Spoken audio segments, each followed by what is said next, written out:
Les gens du voyage sont victimes de discrimination systémique en France, alerte la défenseure des droits, DDD, Claire Hédon, dans un rapport publié ce mercredi, qui formule une série de 17 recommandations pour lutter contre des discriminations permanentes en matière de logement, d'accès à l'éducation ou à la santé. Selon ce rapport, l'absence de reconnaissance de la caravane comme un logement à part entière serait à la source de discrimination dans de nombreux domaines: la domiciliation, le lieu d'imposition, l'ouverture d'un droit aux aides au logement, APL, l'accès au crédit et aux assurances, la protection contre la suspension des fluides et de l'eau en période hivernale ou l'obtention du droit de garde d'un enfant. Claire Hédon relève que les objectifs d'accueil quantitatif et qualitatif prévus par la loi du 5 juillet 2000 ne sont toujours pas atteints,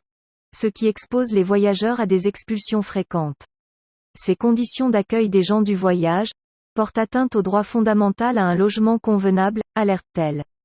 Claire Hédon dénonce également des refus de scolarisation illégaux émanant de certaines autorités locales et rappelle que ces dernières doivent cesser d'utiliser les différends administratifs qui les opposent aux familles demeurant sur des terrains occupés illicitement pour freiner, empêcher,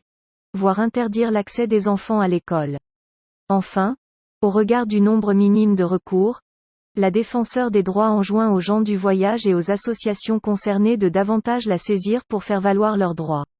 Ce rapport fait écho à celui de l'Observatoire pour les droits des citoyens itinérants, ODCI, publié le mois dernier, qui alertait sur l'exclusion et les conditions de vie indignes des gens du voyage en France.